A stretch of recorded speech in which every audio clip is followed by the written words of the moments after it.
Welcome to Easy Time Solutions video training series over the Easy Clocking Time and Attendance System.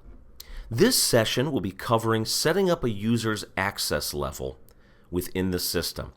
Now, this is commonly done in conjunction with setting up the clocking permissions, in which you can see in another training series on this page. These can be done in either order. So if you've already watched the clocking permission video, fantastic. If you've not watched that already, you will want to check that out before finishing your setup of a new employee or an employee that has not yet been set up.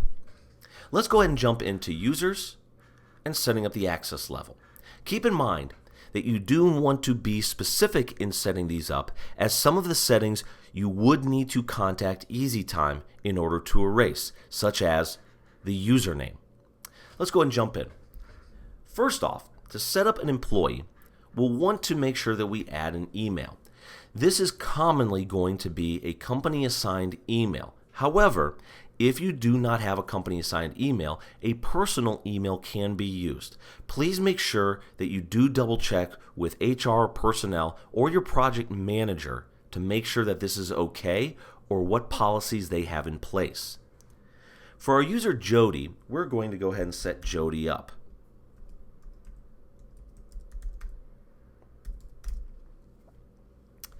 We put in her email address, and then we decide what level of access to the employee portal we want to give her. If she is just an employee and she is not going to be able to manage her own time card, all we need to do is click yes. This gives viewing permissions to an employee.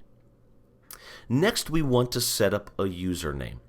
Unless it is otherwise specified by your employer, the username is going to be set up as the first initial of the first name and the full last name.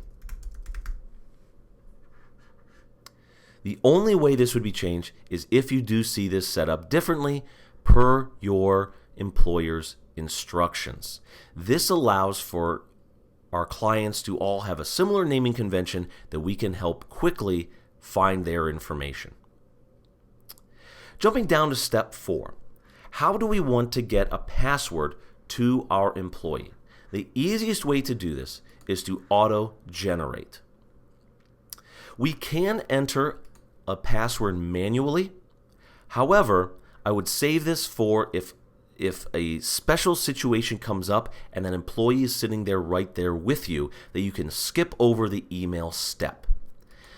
Auto-generate is going to be the easiest to do this if you are setting up an entire department for the first time, or that employee is not with you at the time.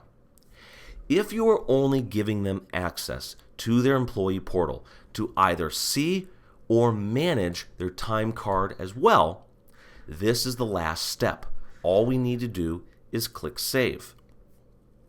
If they are going to have any level of management privileges, which can be edited later if they do get a promotion or some circumstance changes, we can set number 5 to set those management privileges.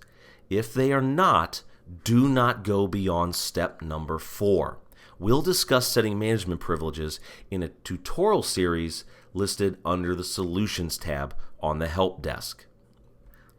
Before we click Save, let's go back and discuss Allow Management to Time Card. Only check this feature if they are going to manage the time card themselves. Whether this is checked or not, employees will have access to their accrued time off and will be able to submit those times. So whether it is checked or not, they will be allowed to manage their absences. Again, make sure you click Save, and this will save the functions that you have set for your employee. While they can be edited later, the username will be locked down to that user, and an email will need to be locked in for that user as well, even though this could be changed. The username cannot be changed unless you come back to Easy Time Solutions.